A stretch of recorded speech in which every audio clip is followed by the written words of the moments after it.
साथियों नमस्कार, मैं हूं नीरज पटेल और आप देख रहे हैं नेशनल जनमत। जंगल कट रहा था लेकिन सारे पेड़ कुल्हाड़ी को वोट दे रहे थे क्योंकि पेड़ों को लग रहा था कि कुल्हाड़ी में लगी लकड़ी उनके समाज की है।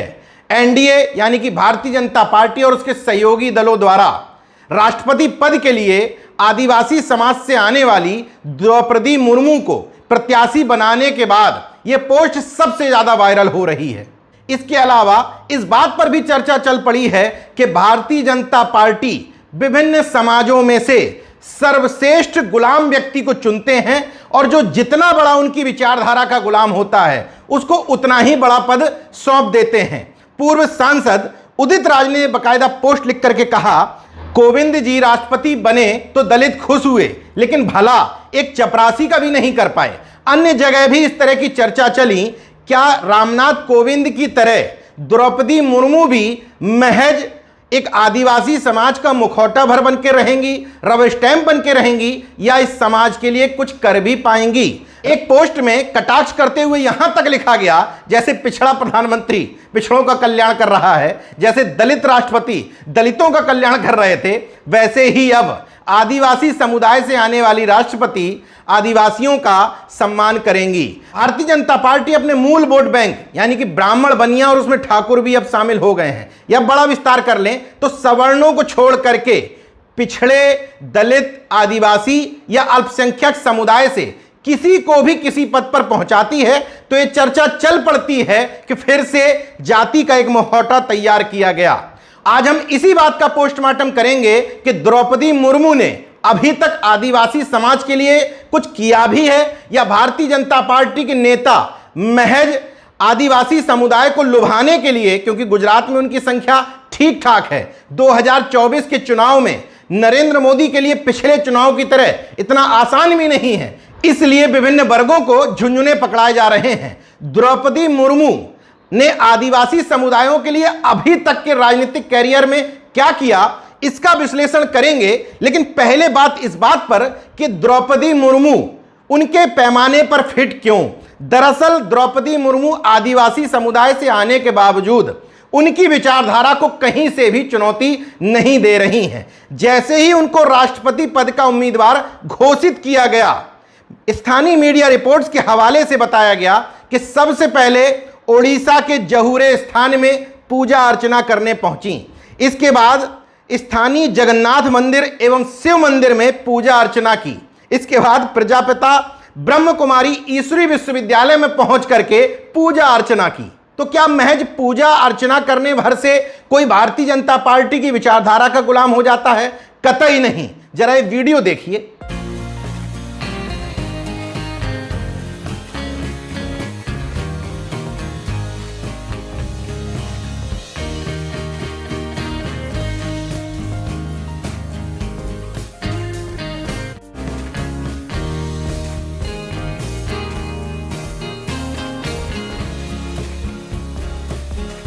इस वीडियो में देश के सर्वोच्च पद, भले ही वो लिखने के हिसाब से हो, व्यवहारिकता में ना हो, लेकिन देश का सर्वोच्च पद है राष्ट्रपति, उसकी उम्मीदवार के तौर पर द्रौपदी मुर्मू शिव मंदिर पहुंचती हैं, शिव के तथाकथित वाहन का आलिंगन करती हैं, चुंबन करती हैं, उससे लिपट जाती हैं, फिर कहती हैं मैं झाड़ू साथ में लाई हूं और वहां झाड़ू लगाने लग जाती हैं। इस वीडियो से इतना भी स्पष्ट हो जाता है कि द्रौपदी मुर्मू जी पूरी तरीके से पाखंड, अंधविश्वास में डूबी हुई एक दकियानूसी महिला है।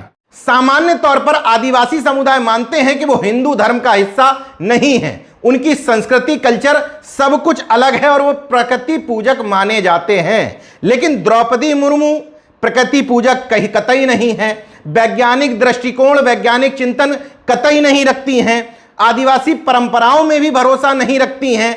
इस वीडियो से ठीक ठीक नहीं, लेकिन काफी हद तक ये स्पष्ट हो जाता है कि राष्ट्रपति अगर वो बनती भी हैं तो उनकी प्राथमिकताओं में क्या होगा। जिस तरीके से मौजूदा राष्ट्रपति जब जब राष्ट्रपति भवन से बाहर निकलते थे रामनाथ कोविंद जी, तब तक किसी न किसी एक धार्मिक स्थल में जरूर जाते थे।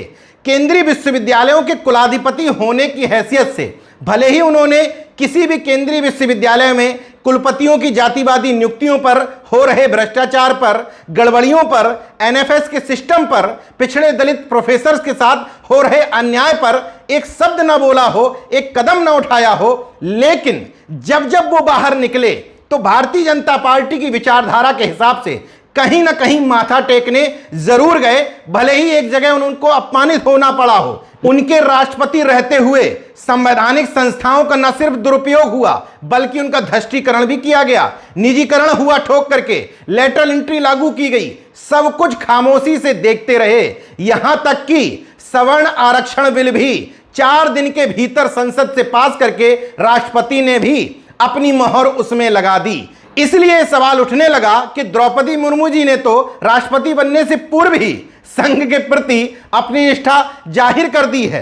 नाम लेने को वो बिरसा मुंडा का भी कर दे सकती थी, उनके सामने नमन भी कर सकती थी, बाबा साहब के सामने भी नमन कर सकती थी, मगर उन्होंने मंदिर मंदिर माथा टेकना ज्यादा जरूरी समझा, क्योंकि भारतीय जनता पार्टी में रहते हुए ये सब करने से आपके अंक जुड़ते हैं। अब मूल सवाल ये, क्या द्रौपदी मुर्मू ने अपने राजनीतिक कार्यकाल में आदिवासियों के लिए कुछ भी नहीं किया?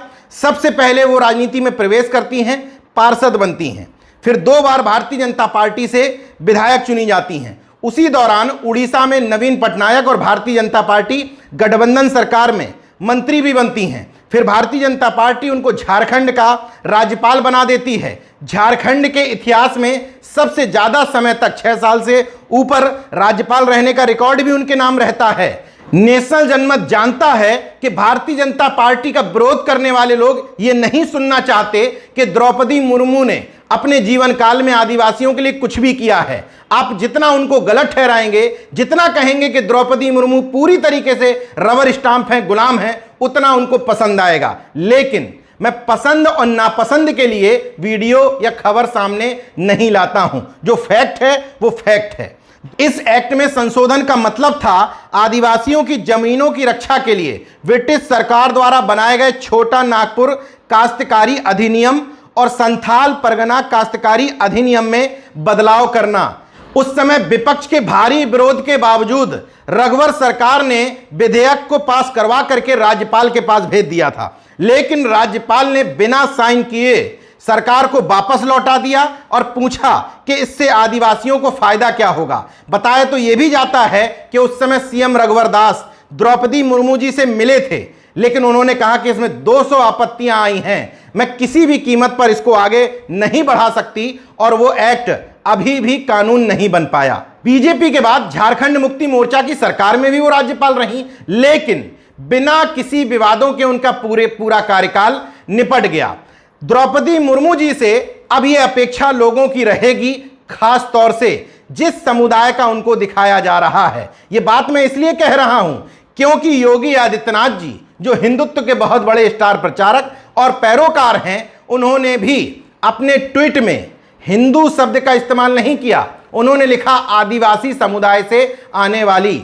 और उत्तर प्रदेश में ही सुनील बंसल, जो संगठन मंत्री हैं, मतलब आरएसएस की उपज हैं, उन्होंने भी आदिवासी शब्द का इस्तेमाल किया है। मतलब इन सब लोगों को चुनाव के समय हिंदू बनाया जाता है, बाकी समय में दलित राष्ट्रपति होता है, आदिवासी राष्ट्रपति होता है, और कोई संगठन कहता है तो आप कहते हैं कि देश को तोड़ने वाले लोग हैं, हिंदू एकता में खलल डाल रहे हैं। लेकिन आपके ही दक्षिणपंथी संघी मानसिकता के लोग इस तरीके से लिख रहे हैं, इसका मतलब कि आपने उनको बनाया इसलिए है क्योंकि आप इस बात की मार्केटिंग कर सकें कि आदिवासी समुदाय से आने वाली पहली महिला को हमने राष्ट्रपति बनाया है। तो जब उनके राष्ट्रपति बनने का मुख्य पॉइंट उनका आदिवासी होना है, तो उनकी जिम्मेदारी बनती है कि इस समुदायों के हक अधिकार पर डाका न डलने दें।